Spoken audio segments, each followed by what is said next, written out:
muchachos, buenas tardes.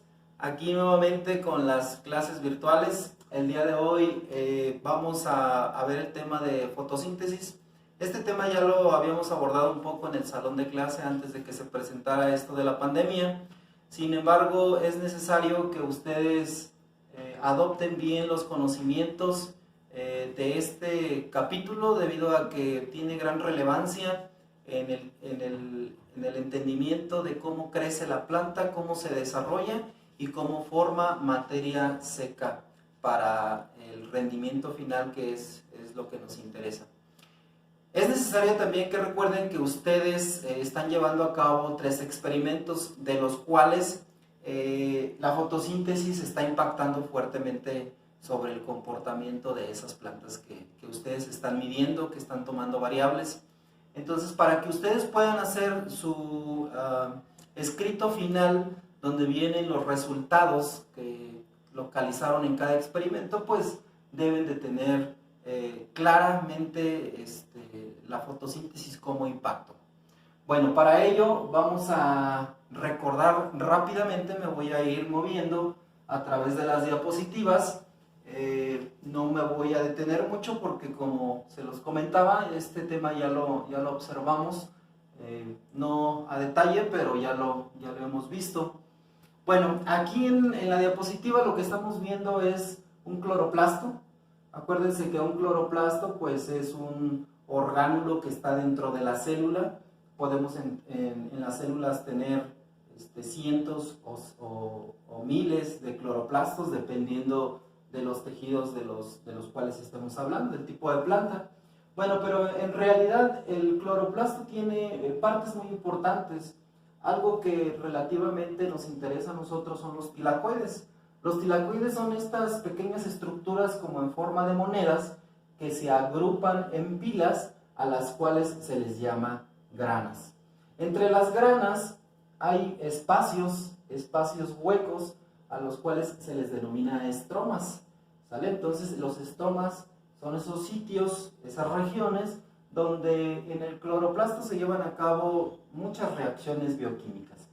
Ok, al exterior del cloroplasto vamos a tener capas que lo protegen. A esto se les llaman membranas, una membrana exterior, una membrana interior y bueno, un espacio intermembranal.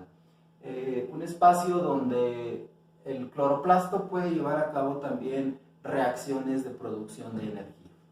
Bueno, voy a pasar a la siguiente diapositiva. Esas imágenes ya ustedes las tienen por ahí en su WhatsApp. Y bueno, aquí en esta otra diapositiva lo que estamos viendo son las 3 fases en nuestro planeta que tienen que ver con la producción de materia seca. Primeramente, el suelo como un componente fundamental para que la planta se pueda desarrollar. En este suelo lo que vamos a encontrar o deberíamos de encontrar son nutrientes y agua que interactúan. ¿Para qué? Para que se lleve a cabo la fotosíntesis en la planta y que por medio de la fotosíntesis se originen sustancias orgánicas. Las sustancias orgánicas que se producen en la fotosíntesis pues son principalmente azúcares en forma de glucosa. Esa glucosa pues posteriormente se sintetiza o se utiliza en otros procesos vitales en el vegetal, como en este caso estamos hablando de la respiración celular. Y bueno, es aquí donde la respiración celular interviene para la producción final del rendimiento, que es la materia seca que nosotros medimos en las plantas.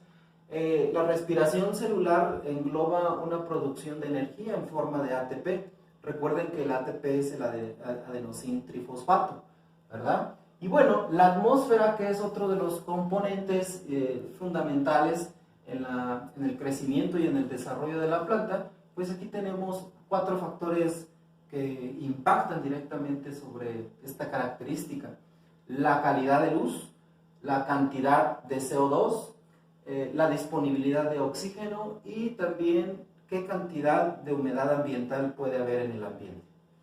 ¿Sale? Ok, la luz es muy importante porque dependiendo de ella es que la planta va a crecer más o va a crecer menos. Ustedes lo podrán verificar en su experimento, en el experimento que hicieron con con focos de color.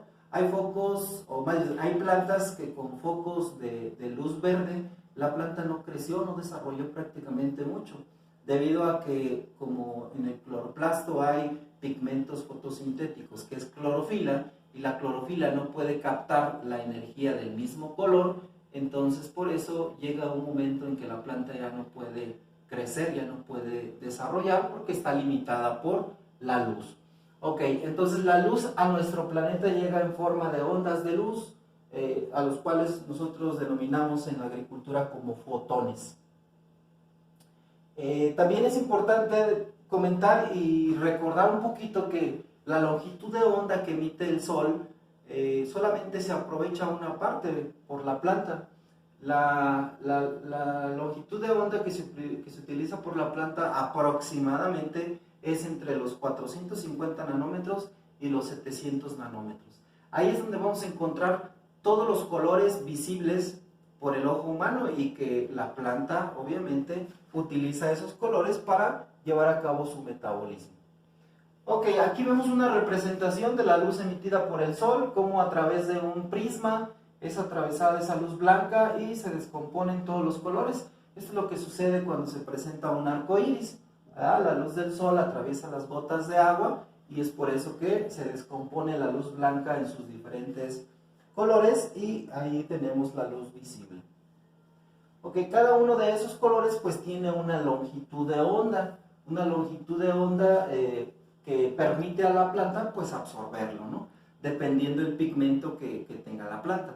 En una planta también les comenté en alguna ocasión que no solamente vamos a encontrar clorofila, también tenemos ficobilinas, tenemos eritrocinas, tenemos betacarotenoides, tenemos carotenoides y muchos otros pigmentos accesorios que le permiten a la planta generar esa absorbancia de la luz del sol.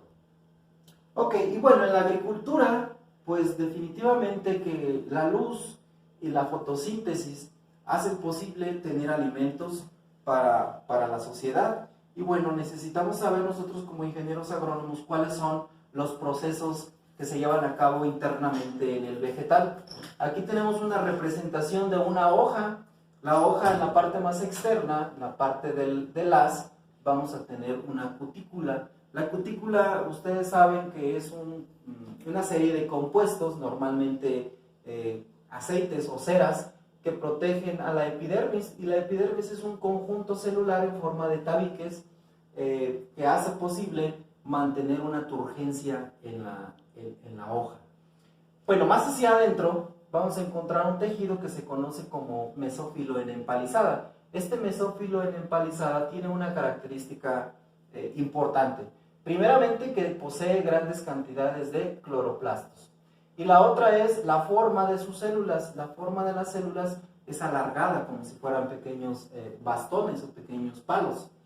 Hacia abajo de este tejido vamos a encontrar el otro tejido que se conoce como mesófilo esponjoso. Este mesófilo esponjoso, la capacidad que tiene es de intercambiar gases. El gas que se produce por medio de la fotosíntesis es oxígeno, y el gas que entra del exterior hacia el interior es el CO2. Bueno, entonces este tejido es quien permite ese intercambio. Y bueno, para que se dé ese intercambio en la parte del envés, vamos a contener en todas las hojas estas estructuras que se llaman estomas. Los estomas están formados por dos células guarda. Estas células guarda pueden excitarse, pueden expandirse o también contraerse dependiendo la cantidad de luz. Si no hay luz, las células se contraen y se cierra el estoma. Si hay luz, la célula se expande y entonces se abre el estoma, ingresa CO2 y también del interior sale oxígeno.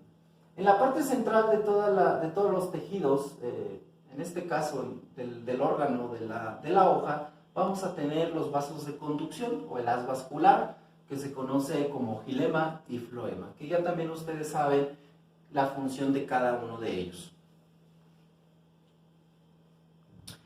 Bueno, les decía también que no solamente hay clorofila en las plantas, de hecho la clorofila puede tener sus diferentes variantes.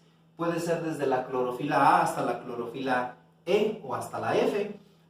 Las variantes de la clorofila pues van a ser principalmente la capacidad que tienen de absorber luz.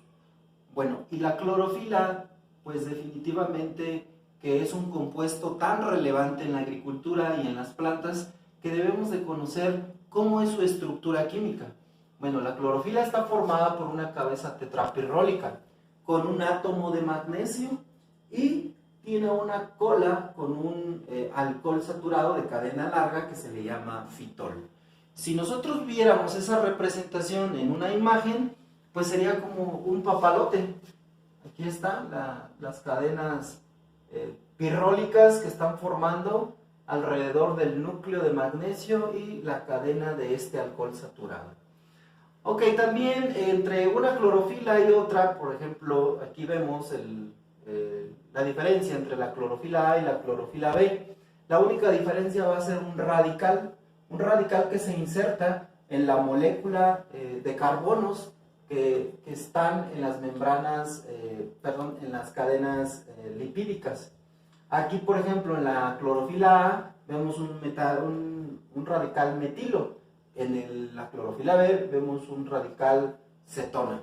Entonces, esa variante que hay en la molécula química hace posible que la funcionalidad de la clorofila cambie. Les decía también que los pigmentos accesorios pueden ser del tipo carotenoides o xantofilas, que le brindan el color naranja a las plantas, los carotenoides el color amarillo, pero también puede haber las ficocianinas que brindan el color azul, las ficoeritrinas que brindan el color rojo y bueno, todas esas variantes de clorofila que les comentaba, que puede haber entre 5 o 6 tipos de clorofilas.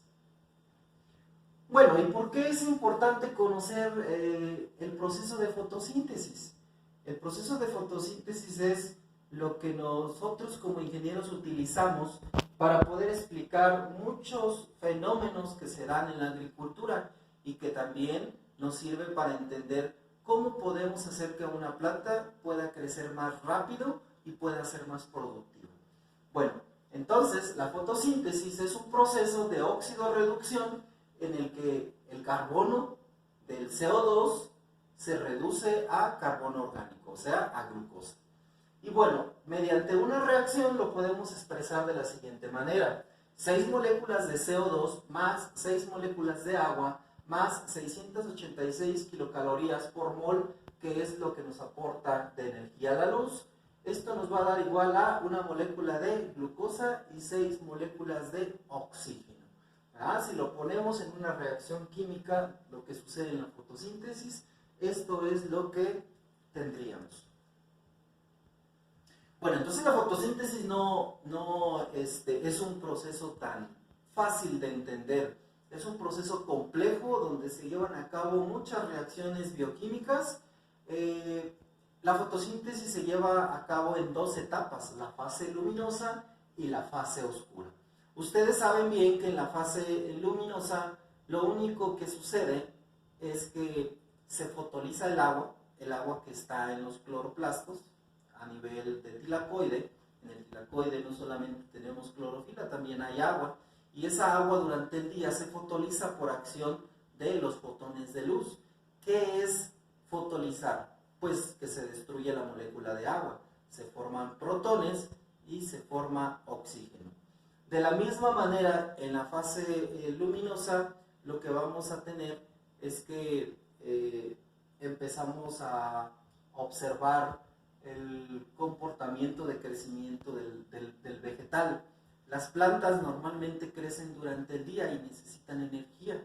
Por tal motivo es que la fase luminosa es una de las más importantes para poder generar un manejo agronómico a los vegetales. Ok, la energía muchas veces que se forma por medio de la fotólisis del agua se va formando en cadenas de electrones para formar al final de cuentas energía metabólica en forma de ATP y en forma de NADPH. ATP ya dijimos que es el adenosintrifosfato aquí es el nicotidiamín difosfato, que es energía metabólica para las plantas. En la fase oscura, esa energía que se produjo durante la fase luminosa hace posible que el CO2 se rompan las moléculas y entonces empiecen a formar cadenas de 6 carbonos para finalmente hacer posible la formación de un glúcido muy sencillo que nosotros conocemos como glucosa. La glucosa en realidad es quien hace posible el funcionamiento del vegetal, inclusive para la producción de energía en forma de ATP. Bueno, si nosotros conjugamos estas dos reacciones, tendríamos lo siguiente. Conjugando las dos etapas de la fotosíntesis, que la primera se llama fosforilación. La fosforilación es cuando por acción de la fotólisis del agua se produce oxígeno y se empieza a formar energía en forma de ATP y de NADPH. Y en la fase oscura se lleva a cabo un ciclo que se llama ciclo de Calvin y Benson. El ciclo de Calvin y Benson tiene que ver con la fijación del CO2, con la destrucción de sus moléculas por medio de esta energía y la fabricación de azúcares, que era lo que les estaba yo comentando. Bueno, también es importante conocer que para que se capte la energía y durante el día se lleve a cabo esa fotólisis del agua, pues las plantas utilizan una antena, un complejo, un embudo de succión. A esto se le conoce precisamente como complejo antena, que es una combinación de clorofilas más carotenoides para hacer posible que los fotones de luz sean llevados directamente al sitio de reacción. El sitio de reacción en una planta pues es donde vamos a encontrar a la clorofila, en este caso los tilacoides. Aquí entonces estos electrones se empiezan a activar con los fotones de luz y empieza la formación de energía.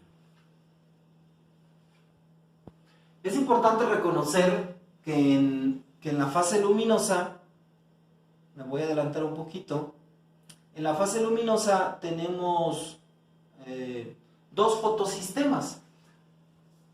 ¿Qué es un fotosistema? Pues es un modo en que la planta utiliza la energía y la va cediendo hacia otros niveles energéticos más altos. Bueno, vamos a ver aquí, para entender un poco el concepto de fotosistemas, vamos a ver esta diapositiva donde nos habla de un fotosistema 2 y un fotosistema 1. Aquí no están en orden.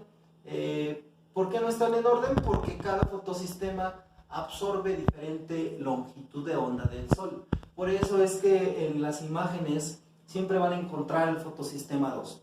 Ok, el fotosistema 2 entonces capta una energía cercana a los 700 nanómetros de longitud de onda, y el fotosistema 1 solamente alcanza a captar una longitud de onda de los 650 a 680 nanómetros de longitud de onda. Llega la luz, los fotones de luz impactan la clorofila. Esta clorofila tiene electrones, los electrones empiezan a activarse hacia un nivel energético mayor. Esa energía en forma de electrones migra a través de diferentes compuestos que son enzimáticos y que hacen posible que llegue a un fotosistema 1 para finalmente formar energía.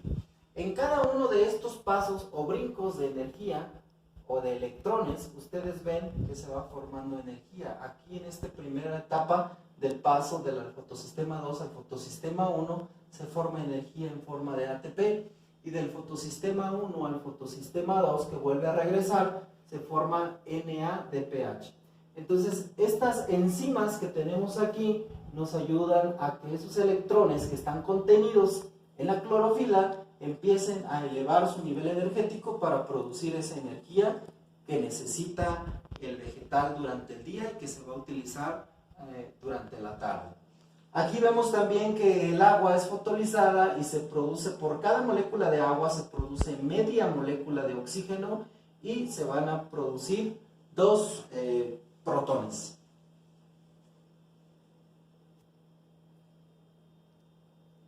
Ok, vemos una reacción donde deja ver qué es lo que sucede cuando el agua se fotoliza. Aquí intervienen dos moléculas de agua para producir una molécula de oxígeno más 4 protones más 4 electrones. Aquí obviamente se pusieron dos moléculas de agua, pero si fuera uno, pues aquí hubiera sido media molécula de oxígeno, dos moléculas o dos protones y dos electrones. Otra cosa interesante que debemos de saber es qué son esas letras que vemos en los fotosistemas que están transportando electrones. Esa cadena transportadora de color rojo, les decía, tiene varios compuestos que son enzimas y que ayudan a que esos electrones vayan moviéndose de un fotosistema a otro fotosistema, inclusive que ayuden a regresar del fotosistema 1 al fotosistema 2.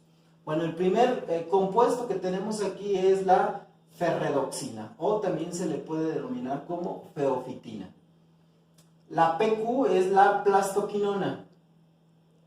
La CYT es el citocromo, que lo vemos también aquí, y la PC es la plastocianina. Ajá. Entonces, estas son las 4 enzimas que participan en la movilidad de los electrones a través de esa cadena.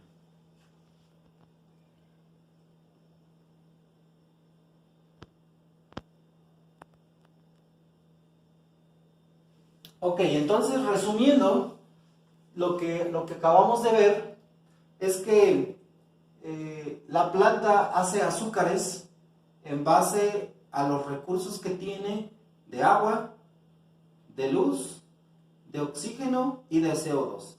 Entre más oxígeno, agua, mejor calidad de luz tenga la planta, pues mayor cantidad de azúcares va a estar produciendo, y si la planta produce más azúcares, pues su rendimiento será también mayor. Y también la planta se verá de mejor forma debido a que tiene todo lo que requiere para poder crecer y desarrollar. Ok, en la fase oscura, que sería la última etapa de la fotosíntesis, podemos observar algo importante.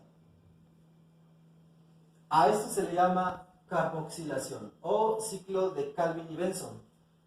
Aquí una de las cosas importantes es que el azúcar inicial que se utiliza para la formación de glucosa es la ribosa 1,5-difosfato. Esa ribosa 1,5-difosfato, lo que sucede es que es impactada por una molécula de ATP. ¿De dónde sale esta molécula de ATP? Durante la fase luminosa, acuérdense que se originó el ATP.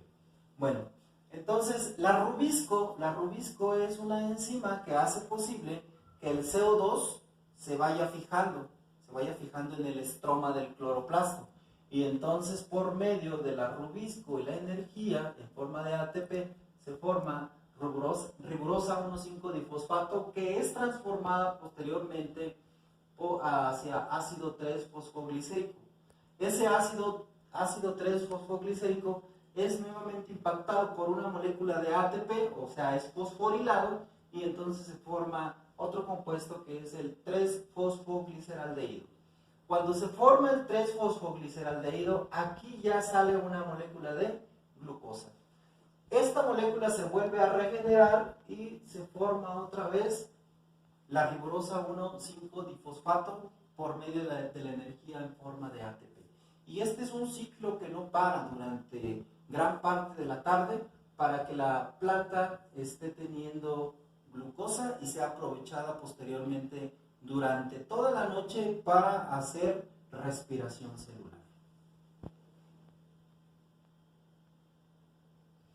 Es importante saber que existen diferentes tipos de plantas, las plantas C3, las plantas C4 y las plantas CAM. En el caso de las plantas C4, la enzima que se utiliza para la fijación de CO2 es la PEP, carboxilasa. A eso se le llama fosfoenol pirúvico, PEP, de 3 carbonos. ¿Vale? Entonces, ese compuesto que es quien hace posible la fijación del carbono es a quien vamos a reconocer para la iniciación del ciclo de Calvin y Benson.